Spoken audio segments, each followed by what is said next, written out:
high heels. I have not been told about that. So, well, it was funny when I got the invitation to to come interview Isabel. Like I was thrilled. I'm an English teacher. I mean, I think I have just a bookshelf of all your books in my home. So I said, my gosh, why did they ask me? And they said, well, probably because you started a lot of things later in life. Isabel started writing at 39, and I did a marathon, and then I got my doctorate at age 55. So I guess they figured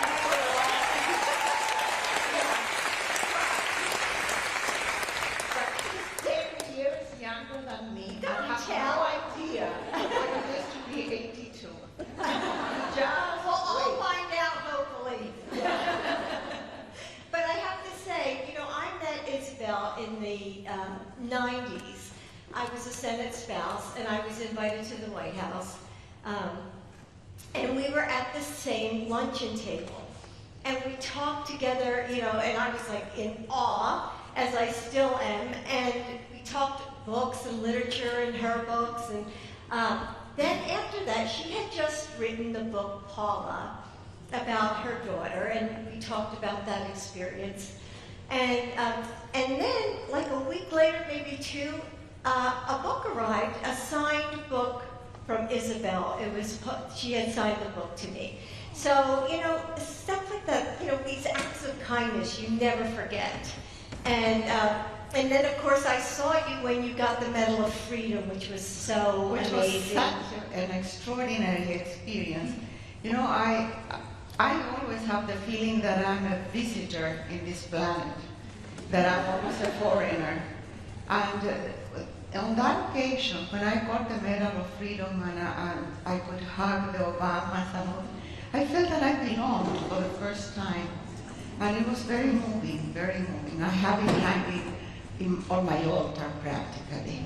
Well, and so well deserved, Isabel. You know what? I see that everybody is female here.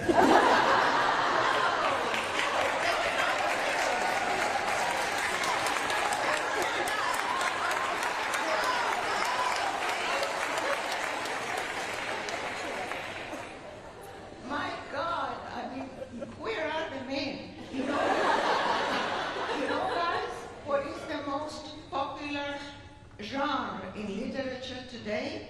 No. Romantasy. And that is women, girls, usually girls, who find an extraterrestrial or some creature that looks like an iguana.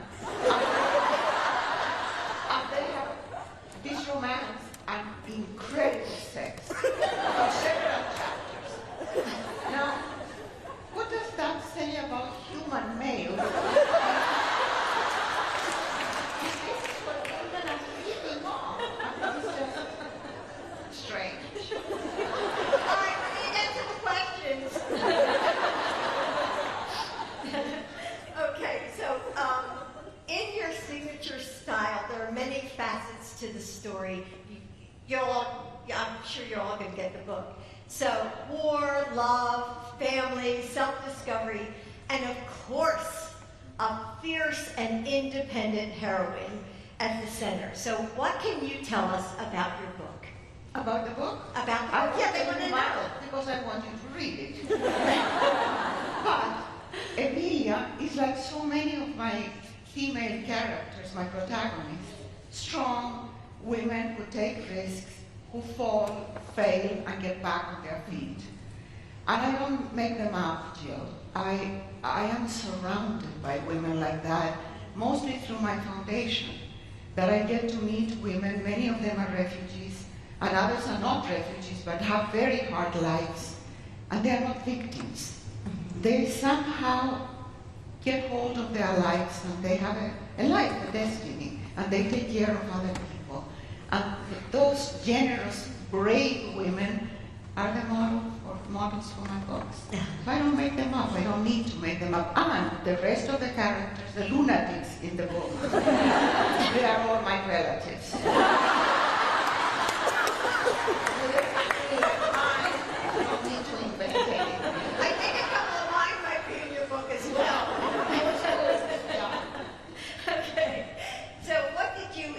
most about writing this novel? You know, I love the research that is previous to the novel, to the writing. I start writing on January 8th. Mm-hmm. So before January 8th, I have the research. And I love it because the research gives me what I was not expecting. And it's the foundation where I will move my fictional characters. But then the joy is the process. I've heard Elizabeth Gilbert say once, to some people in the audience who asked, what advice would you give to a new writer? And she said, don't expect writing to give you fame or money. Write because you love the process. Oh. And that is what I love, the process. It's like you have pieces of a puzzle and you have to put them together and make sense. I love that part. Yeah. And I'm surprised because I don't know, I don't have an outline, I don't have a plan, I don't know what's going to happen. I'm just as surprised as the reader. So, do you want to tell them why you do this on January 8th, what the significance is? Well, at the beginning it was superstition because I had written my first book on January 8th of 1981 because my grandfather was dying in Chile and I got a phone call and so I started writing a letter for him that became the book. But then it was such a lucky book, which never happens with the first novel, that I thought, yeah, for luck, I will start the second book on the same date, and then the third. And then if I change, it will be a flop. So I can't change it now, it's too late. 29 books later, I can't. But it's also discipline. You know, I could be procrastinating forever because I don't have a boss. And the fact that I have a schedule and I have to show up and start a book, that gives me structure in my life and also keeps people away. So by January 8th, I'm alone, and that's wonderful. So this January 8th, did you start another one? Of course, because this is finished. So I started another one, and I'm writing a memoir. And it's a memoir about the last few years of my life. We were talking about this. I was married for 28 years, and when I was 74, I divorced my husband. And I was telling Jill that marriage should not last more than 20 years. I'm going to tell my husband that. How long have you been married? 48.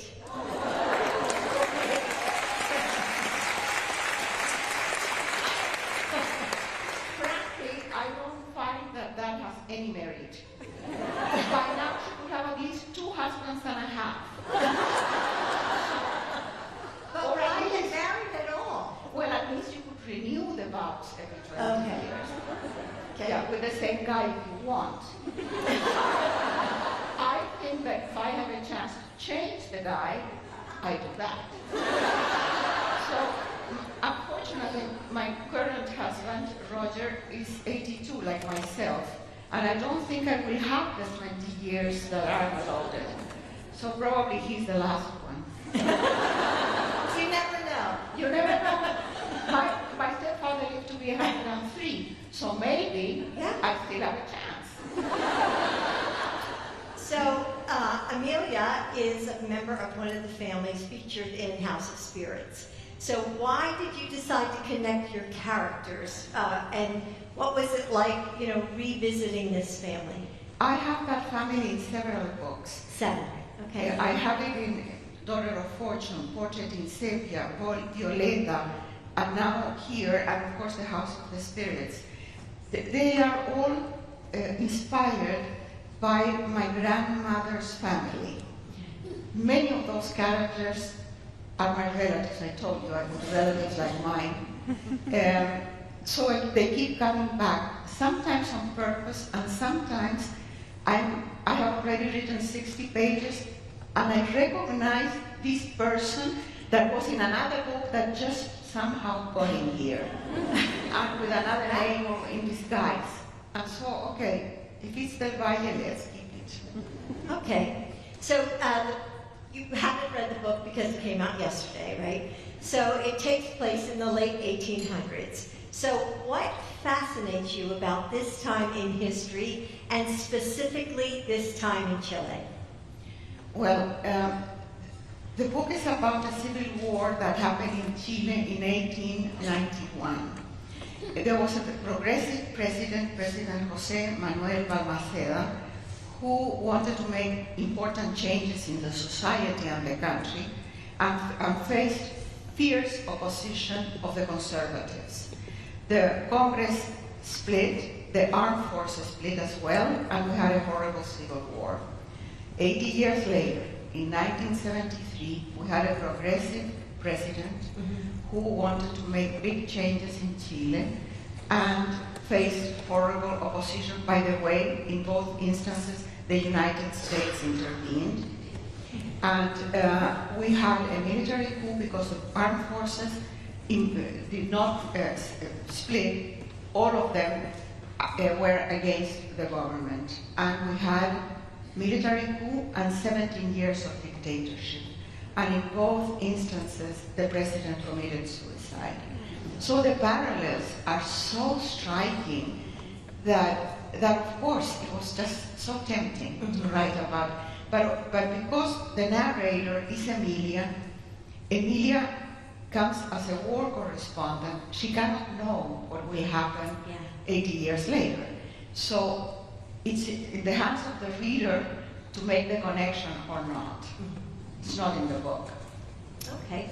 So when you mentioned Amelia, so your main character, and in what ways do you see yourself in her?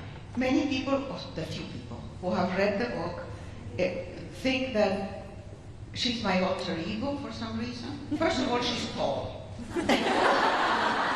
I'm young. So she's not. And I promised that I wasn't even thinking that there might be parallels. But what happens is that I think that any author can say this. We draw from our own experience, from memory, from the people we know, for the things we care for. So no wonder that the author is always between the lines, and you can always find the author. Oh, I found you. Yeah, you can find it between the lines. Yeah. It would be very hard for me to write a psychological novel about a suburban wife who has problems with her husband and goes to therapy. I can't connect with that. But I can connect with with Amelia, who goes to war and finds herself in the middle of the battle, in the blood, and the death, and the suffering. That I can relate. So Amelia's career as a female journalist in the late 19th century would have been really considered a taboo. And for years she was required to write under a male pseudonym. So she says in her book, and I quote this, "Being a woman is a serious inconvenience to success in general, and particularly in a profession dominated by men." You also worked in journalism and even founded the first feminist magazine in Chile. What was your experience like as a woman in this field? You know, now that I look back, I realize that it was a hard road to travel with a lot of aggression and a lot of opposition, but it was so much fun. So much fun. And at the time, I enjoyed every minute of it. And my mother was always scared that when I started with this thing about being a feminist, the word was not used in Chile. And I was very young. And my mother said, "You know what? You can do whatever you want in life, but discreetly. Don't make a fuss." But how can you do a revolution without a fuss? Yeah. And later in life, when we talked about my life as a feminist, my mother said to me, "I realized that your life was much better than mine." And I said, "Mom, for every blow I received, I could deliver too." So I am very glad with all the struggle and everything that happened. And it was fun. Okay. Struggle is always fun, remember that. Well, we'll remember that. Believe me. This is the time to remember that there's nothing sadder than fear. We have to be brave, take risks, and it's fun. Okay.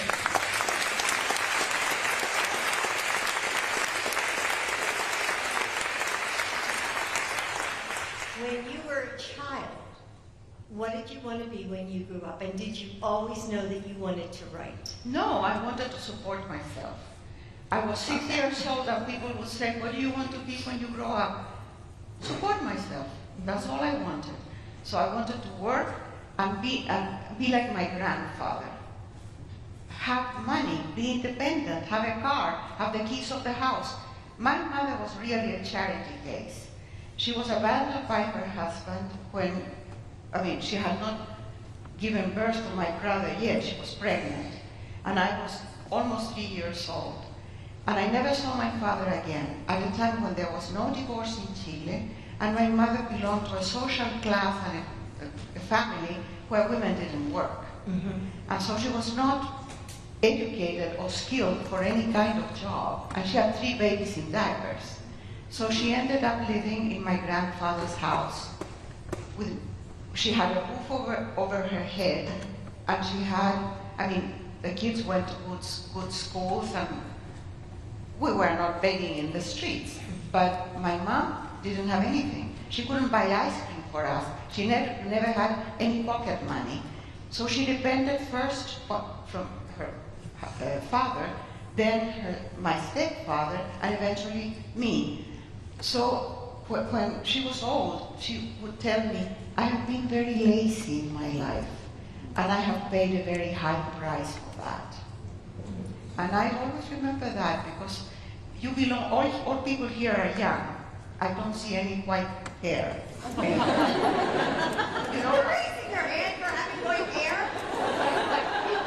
Like three people. I live in Marin County where everybody has white or gray hair. So I feel among very young people.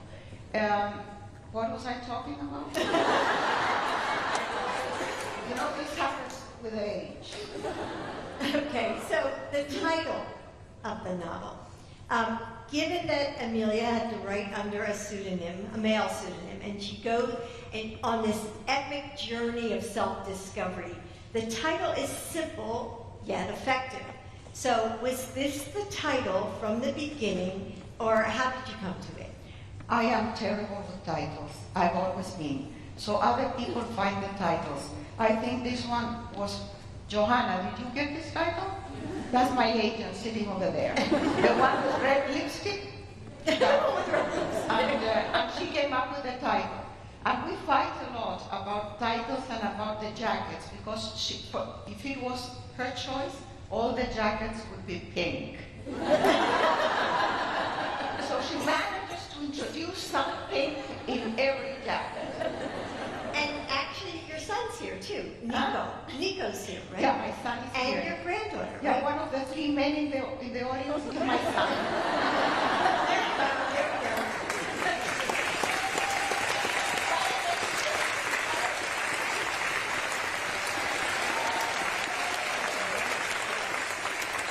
My son is very tall. He was not adopted. He was changed in the hospital. Somewhere there is a woman with a little dwarf. What happened? What happened? Don't believe her. So you have famously said, quote, write what should not be forgotten. So how have you lived this out in your own life? In many ways. I started writing to my mother every single day when I was 16 years old, because she was living in Turkey and I was back in Chile with my grandfather. And we kept that tradition. We wrote to each other every single day for decades. And since 1987, I started collecting the letters, her letters and my copy of mine. And they are classified in boxes by year in perfect chronological order. I have around 24,000 letters. Wow. They are digitalized now, so it's an incredible treasure that I have there. If somebody asks, what would you save if there was a fire in your house? The pets and the letters, and let my husband get out somehow. So I've been writing always, and you know, Jill, if I have to write a letter every day, in the evening usually, I pay attention to what's going on during the day. What am I going to write tonight? That's right. So every day I'm present. It's rich, abundant. And now that my mom died and I don't do this, the days blend into each other and it seems that nothing happens. And if I don't write, I forget it. It's gone. Don't you find that since your mother is gone, you try harder to be much more aware of the joy that you find in life? No. No. I have joy, and I make fun of this, but I have a very romantic and very good marriage because it's a very new one. Just young. What's that saying about me then? What is your experience? What is your experience?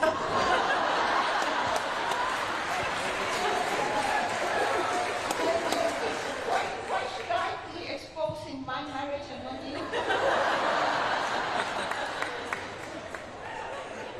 You notice I'm not saying a word. She's not fair. Not fair. So, did your sentiment to write what should not be forgotten inspire Amelia's resolve? Remember how she kept all those Yeah, journals? she starts very young writing dime novels. She loves to write. Yes. Most of you have never heard of dime novels, but dime novels was the literature of the time when people were almost illiterate and men would buy them, not women. And these were little novels, not more than 90 pages, that were sold in kiosks and everywhere. And they were always about cowboys and bandits and things like that, very male stuff, and very basic. Yeah, very basic. And so she starts writing that, and then she wants to be a journalist, but she can't with her own, as a woman, she couldn't do it. So she has a pseudonym, and finally she is able to go to Chile to cover the war. Now let me tell you how, when I try to explain how I put together a book, it's always with questions. I have a war, and I don't want to take sides from the war. I want a neutral voice, a neutral narrator. So I will bring the narrator from somewhere else. I say, from where? From the United States. Which part of the United States? California, because I know California and I don't know anything about the red states. And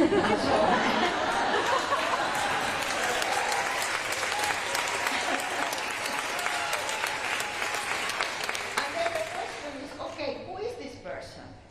And one question after the other. Why would a woman be sent to cover a war in the end of the world?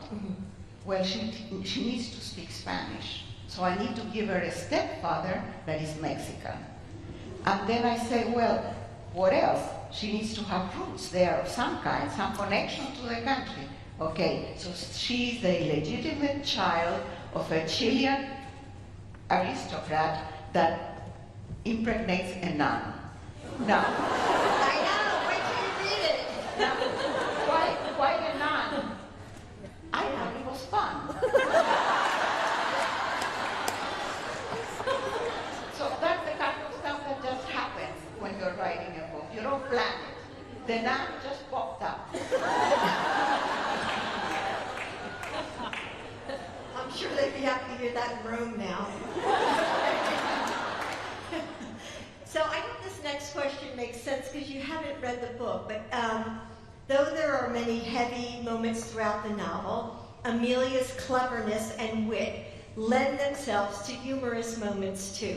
For example, when she's traveling from California to Chile, she's on an American battleship, that she sneaks on. And she's the only woman aboard. And she passes the time playing cards with the officers. So what was it like writing scenes where, such as this one, where Amelia is so clearly underestimated and ends up proving others wrong? It's very easy because that has been my life. To be underestimated because I'm a woman and because I'm short. So, Yeah. so There are only short people clapping.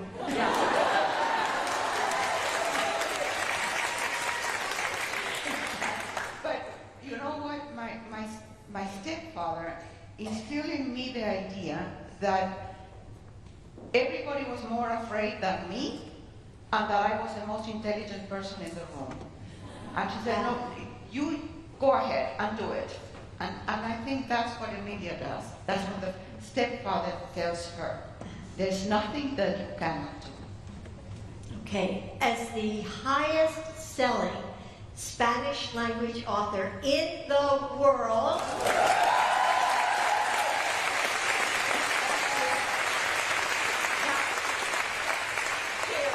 Who decides that? Who knows that? It's what, huh?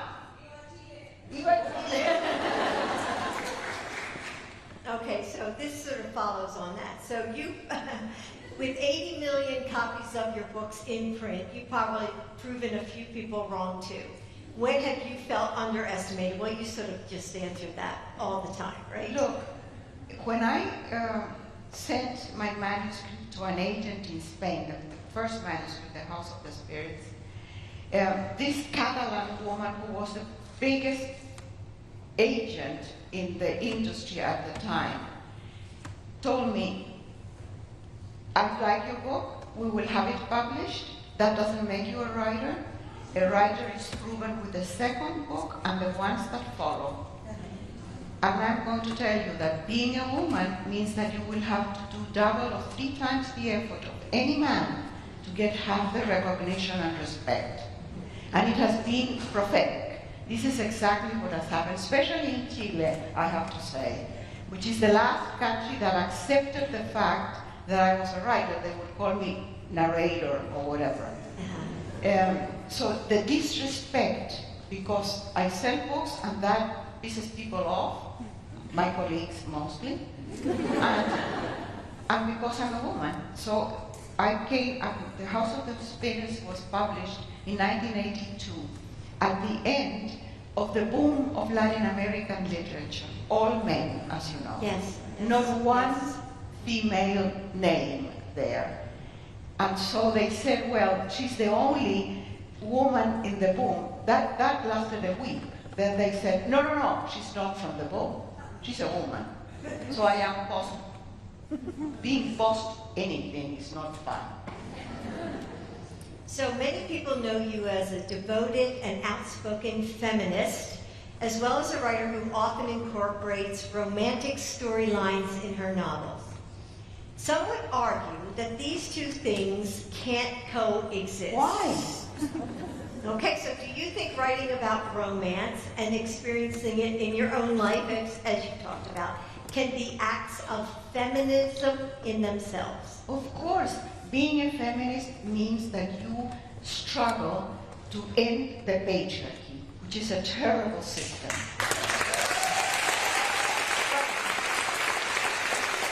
But that doesn't mean that you're not a woman. I'm proud and happy to be a woman. The alternative is terrible. What would I do? Really? What would I do with a penis? I wouldn't know what to do. No. Maybe that's why there are no men in the audience.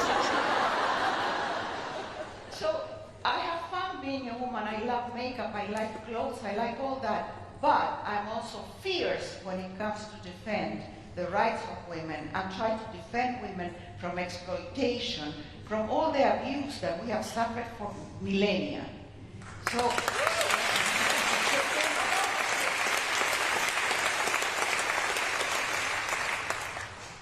you not only write about heavy topics like war, you have also lived through exiles, war, and dictatorships.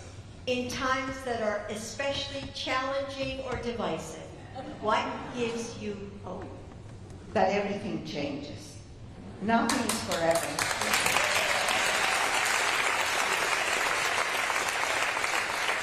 And the fact that for every evil creature, there is a lot of anonymous, silent people who do good. And I see this every single day in my foundation. People who are quietly doing good. You know that in this country there are like 40,000, there were, maybe not anymore in the last 100 days, but there were 40,000 lawyers working pro bono to defend and represent kids in court. Because you can have a toddler that is 2 years old that doesn't even speak Spanish, doesn't speak anything, in front of a judge answering questions. And the judge can ask, would you accept voluntary deportation to a 2-year-old toddler? Unless he's represented, he's deported. So these 40,000 people who work, there's no glory and no money in it. 99% are women. No kidding. Yes. Because so when you get to know that, when I see people who are working at the border, so many women that silently are trying to help, is wonderful. And I believe that most of us do good. Most of us want to have a strong, beautiful democracy here. Most of us. And we will resist. We will defend it.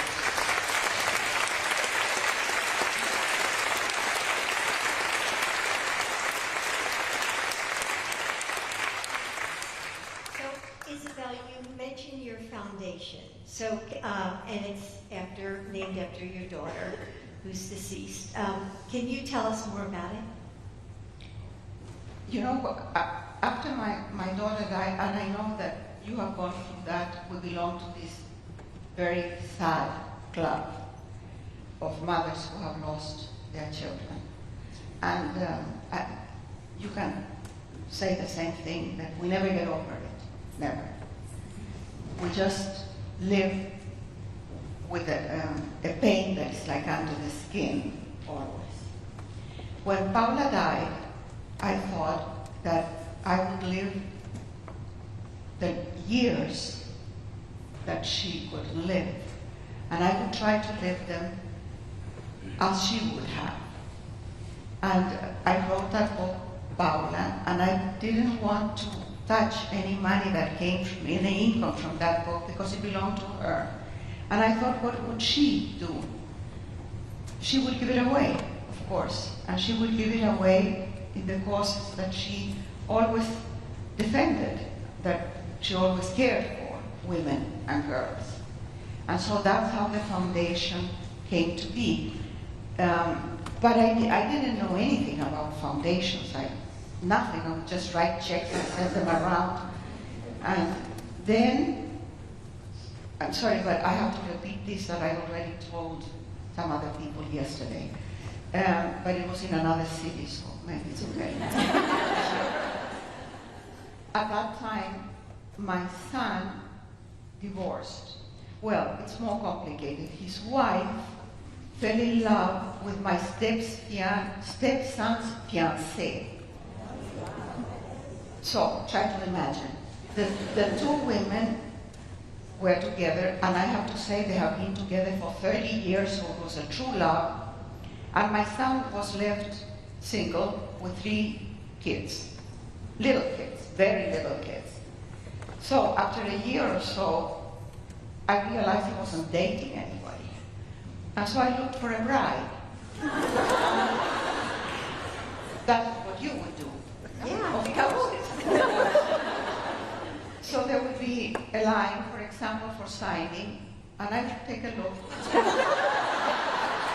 See, somebody in the line was the kind of person that Nico might like, and I would ask for the phone number. wasn't a very effective method. So Nico said, Mom, don't do this anymore. I'm spending a fortune in restaurants and this is not going anywhere. But I was very lucky, and because I was looking for someone that would be a good stepmother to my children, Sure. and a good wife to Nico, and somebody that would run the foundation. So I needed these three conditions. And I finally found one person, and I just needed to text her to see if she was the right one. So I took her to the Amazon. We went on a trip to the Amazon, because I thought, if Lori survives the Amazon, she will survive my grandchildren. And your son. And my son. And so she runs the foundation, and immediately she did what was the logical thing to do: find help. People who would counsel her, coach her, and teach her how to do it. And she gave a mission to the foundation, which is very clear. We try to help women in the areas of education so that they can have a skill or an education that allows them to be financially independent, to work for a living.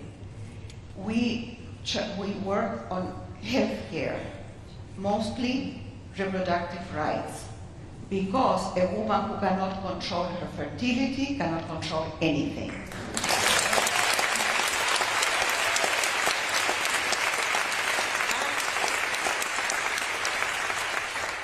And we try to free them from exploitation and violence, that women are subject to exploitation constantly everywhere.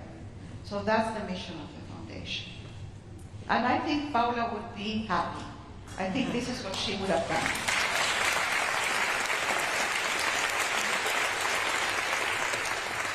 So what are some of the most important things you've learned either about the world or about yourself from writing historical fiction? You know, it's very interesting to study the past, because then you understand the present, and you don't get caught in what is circumstantial. You can see the big picture. We feel that we are stuck in bad moments, and I have lived this. I lived it during the time of the dictatorship in Chile, the military coup. I mean, the military controlled everything. There was no free press. All institutions were cancelled. There was no Congress. There was no habeas corpus, which is the due process. That means that anybody can be arrested and disappear, because there's no accountability. In a democracy that works, a person is arrested, and in a limited time, there has to be a hearing, has to be charged, and there has to be a reason why that person remains arrested. When that disappears, the society crumbles, because then they have the power to do whatever they want for as long as they want. So I saw this, and it seemed that it could never end, because they had all the power of everything. All political parties were forbidden in Chile. However, people organized under the surface. And there was a plebiscite 17 years later.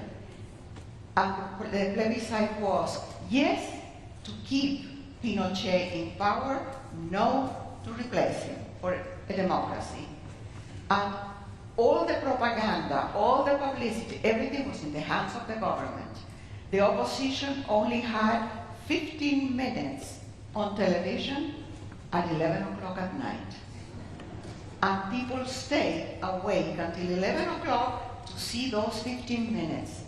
And the campaign of the opposition was a happy one. It was not about the negative, it was all about the positive that we had to look forward to. And they won. And Pinochet had to step out. And so you have witnessed that, and many other things that I have witnessed in my 82 years, I see that everything passes. everything can be challenged.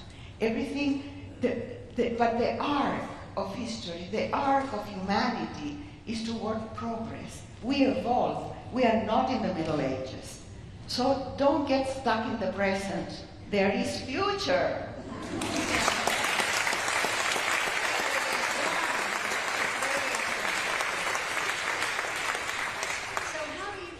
Changed as a writer in the last 40 years? Not much. I don't repeat the mistakes, but I make new ones. So I'm always very uncertain. Every book has a way of being told.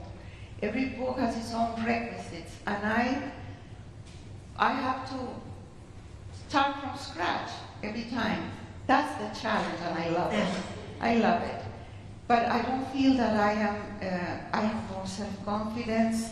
No, and I don't need the self-confidence. I just want the fun of writing. You know, it's like having a lover. Yeah. I feel that way, that every book is like a new lover, that we have to start from scratch, invent everything again. There is no manual for making love. You improvise. I don't know you, but I do.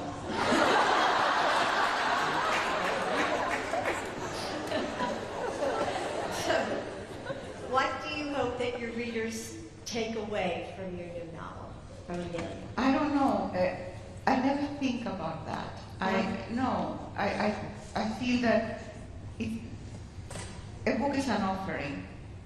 You offer it, and every person reads it or not, and they can find something that connects to their own lives. I don't know. So it depends on the reader. It's not in my power. I don't control that. So what one thing brings you joy, and what one thing are you looking forward to? Repeat the question. What one thing brings you joy right now, and one thing that you're looking forward to? Okay, love brings me joy. And it's the love of my wonderful husband, who is really wonderful.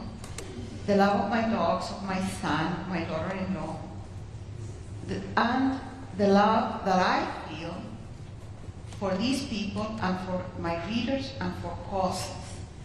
I think that the most important love is the love we give, not the one that we receive. And the fact that I feel so passionate about the causes that I've been defending all my life. I don't feel exhausted at all, or tired about anything, or disillusioned. No, I feel full of energy.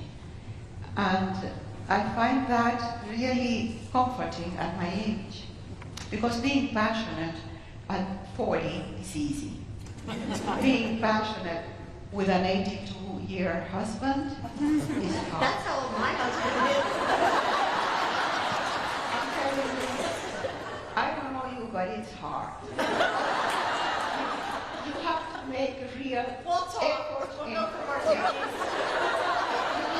You need a lot of imagination. So I think a lot about Antonio Banderas.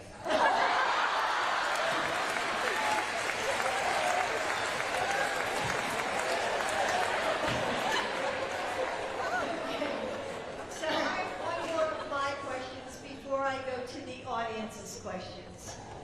So in your book, The Soul of a Woman, which I just read, great book, you said, mothers are the trees with firm roots. And I feel, that so resonated with me because my own mother was really the source of strength in my life growing up. And Mother's Day is this Sunday, and for some, it's a day to celebrate. For others, it puts a spotlight on the ever-present loss that we feel. And as Isabel said, we have a lot in common in that we have both lost our mothers and we've both lost a child. So it's kind of bittersweet, at least for me. So I wanted to ask you, Isabel, How do you mark Mother's Day, if you mark it at all? I don't know. You know, I'm always expecting that somebody will mark it for me, but they forget.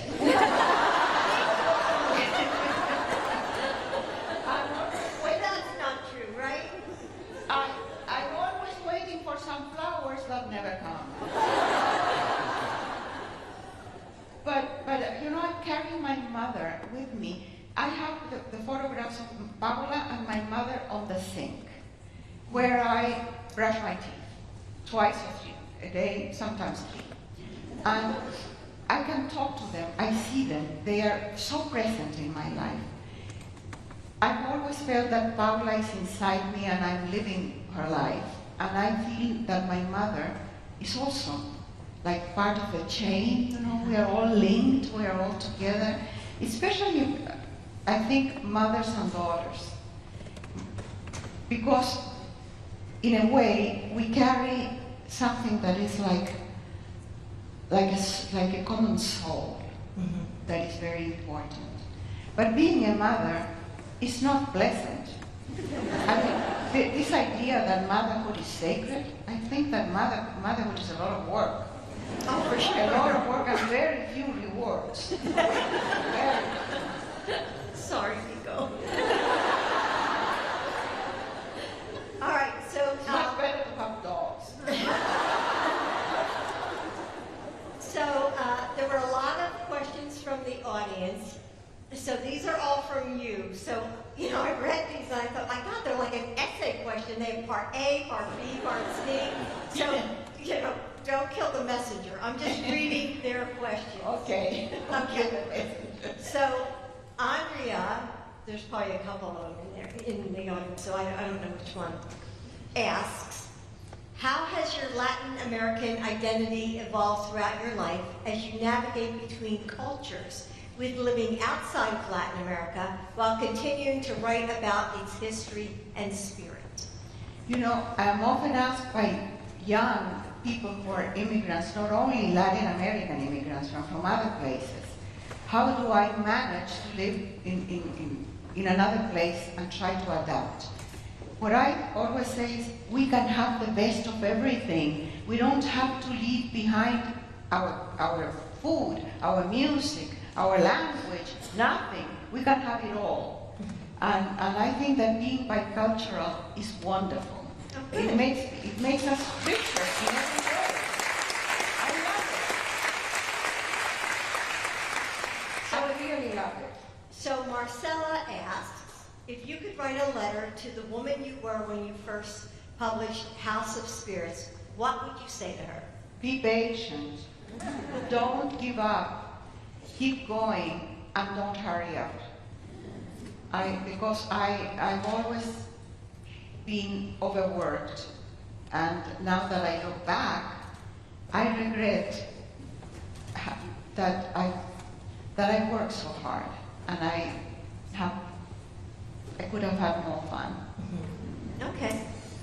So Katie wants to know, as a feminist and activist yourself, how would you advise women today to support each other and fight against the loss of human rights and freedoms? Okay, women can lose everything that their mothers and their grandmothers have acquired with great struggle if they are not vigilant.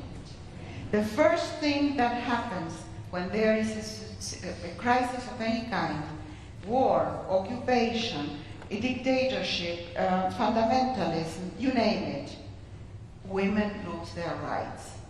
So we have to be really informed, connected, and vigilant. And otherwise, we got it. And probably, Jill, that goes for everything, not only for women's rights, but for every right. We have to be alert so that we can defend and protect what we have. Okay, this is a question I actually get asked a lot. Your characters often face loss, yet they learn from tragedy. What do you think makes some people more resilient and able to move on after loss? I don't know, I can't answer that, but I know what has helped me. I think that after Paula died, what helped me was the love of a few people that were around me. I didn't feel alone. Often when a tragedy hits a real important loss, we sort of go inside. We become like isolated. And that's the worst thing that we can do. I think that if we can share the grief, it's much more bearable. Okay. Sharing it, opening up. Everybody has losses, and everybody can understand when you have a loss. And the other thing I would say is that when a friend or someone that you love or that's close to you has a loss like that, we don't know what to do. We feel that we don't want to. How do we approach it? Just show up. Because showing up is enough. You don't have to do or say anything. Just show up.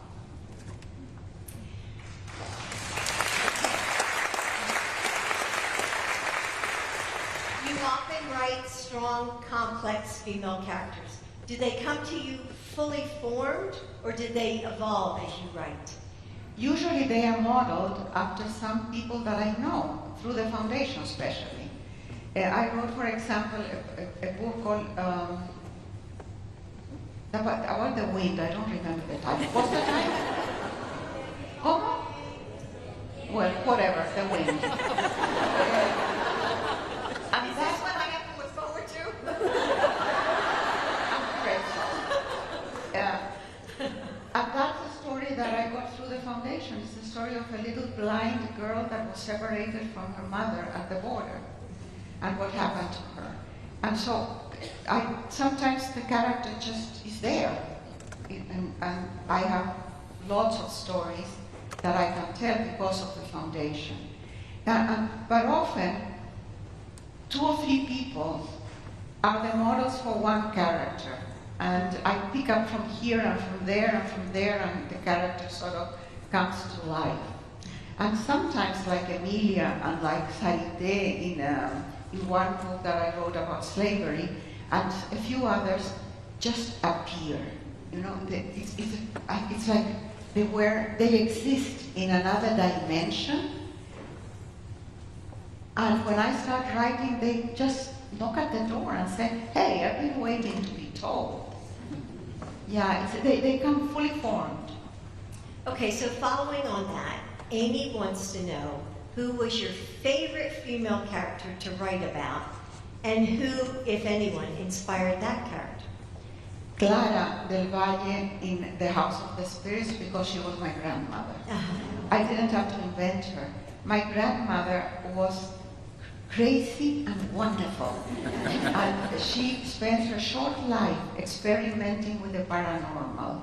So she would have seances every Thursday, and around a big Spanish table that I have in my house right now, very heavy table.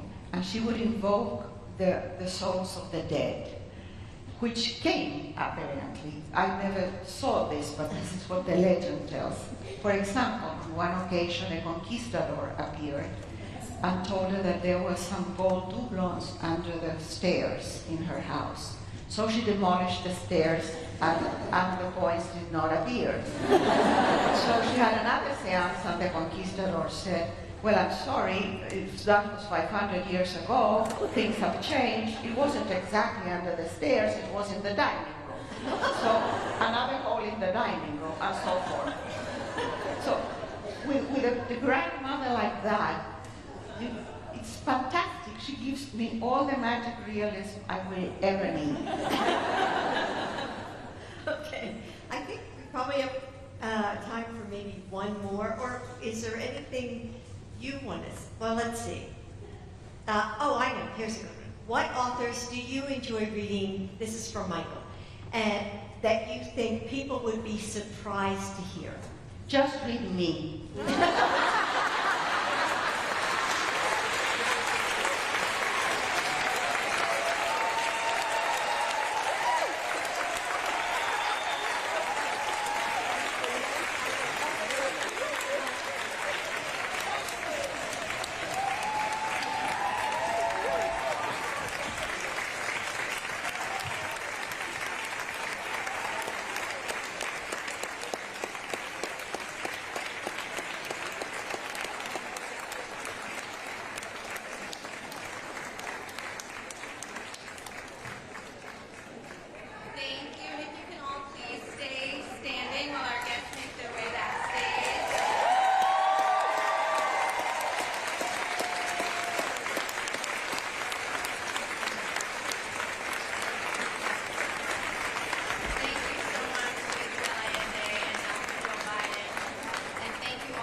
And you can exit using the main lobby and both corner lobbies, and books by both of our guests tonight are for sale in the main lobby. Thank you so much.